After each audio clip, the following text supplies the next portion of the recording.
अस्सलामुअलैकुम सामीन 24 रबीउल सानी और 9 नवंबर है।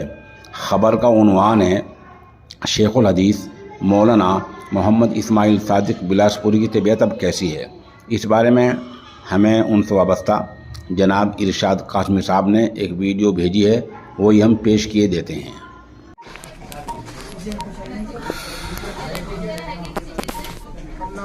अस्सलाम वालेकुम वरहमतुल्लाहि वबरकातुहू। कल मेरी तबीयत ख़राब हो गई थी। आज ऑपरेशन हुआ सुबह। ऑपरेशन इसका होता है रान में से होकर के ऑपरेशन, और दिमाग के रग तक स्टंट पहुंचा जाते हैं। छल्ले जैसे दिल का होता है। तो बहरहाल ऑपरेशन कामयाब रहा माशाअल्लाह, और अब तबीयत ठीक है अल्हम्दुलिल्लाह, होश में हूँ। कल तो बेहोशी की तरह कैफियत थी।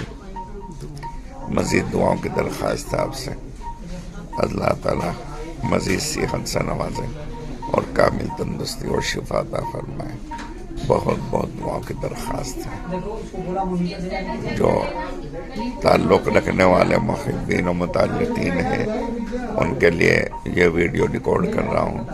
वो ज़रा परेशान है, तो ऐसी कोई बात नहीं, माशाअल्लाह ठीक हूँ अल्हम्दुलिल्लाह सुम्मा अल्हम्दुलिल्लाह। अस्सलामु अलैकुम व रहमतुल्लाहि व बरकातुहू।